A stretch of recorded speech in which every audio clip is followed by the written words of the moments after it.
स्वागत है आपका आपके अपने चैनल देसी धमाका में। सीरियल उड़ने की आशा में आने वाला है एक नया ट्विस्ट। जी हाँ, अब यहाँ पर सैली ने रिया की सारी बातें बताती है सचिन को कि कैसे आकाश और रिया आज भी एक दूसरे से प्यार करते हैं।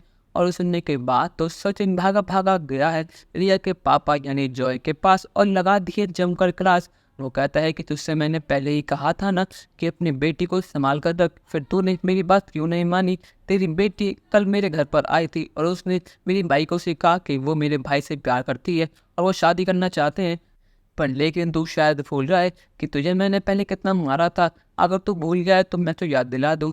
पर लेकिन तेरी बेटी रिया हमारे घर की बहू कभी नहीं बन सकती क्योंकि जो तूने करा है वो माफ़ करने लायक ही नहीं है।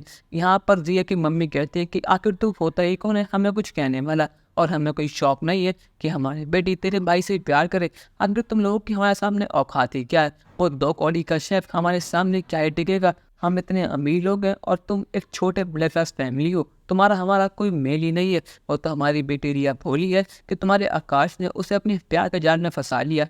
पर लेकिन हमारी बेटी की शादी अब कोई और तय होने वाली है, तो इसलिए अच्छा होगा कि अपने भाई से कह दो कि हमारी बेटी से दूर रहे, वरना हम तुम्हारी जान ले लेंगे। सचिन कहता है कि मेरा भाई बहुत सीधा है, तुम्हारी बेटी ने उसको जाल में फंसा लिया है। पर लेकिन आईने से अगर रिया मेरे भाई के आसपास भी दिखी या फिर तुम लोगों ने ऐसा कुछ भी चाल चली जिससे मेरा आकाश को कुछ भी हुआ, तो मैं तुम दोनों की वो हालत करूंगा जो तुमने कभी सोची भी नहीं होगी। अब यहाँ पर जॉय कहता है कि सचिन तुम शायद अपनी हदें पार कर रहे हो। सचिन गुस्से में कहता है कि अभी तो बस मेरा मुंह चल रहा है, अगर मेरे हाथ चलने शुरू हो गए तो भूल जाएगा तू कौन है और कहाँ से आया था। तो इससे अच्छा यही होगा कि अपनी बेटी को कंट्रोल में रख। अब यहाँ पर सचिन ने सही कराया गलत या फिर सही सचिन को मना लेगी, अपनी राय हमें कमेंट सेक्शन में ज़रूर बताइएगा। और चैनल को अब तक नहीं किया सब्सक्राइब तो कर लीजिए। धन्यवाद।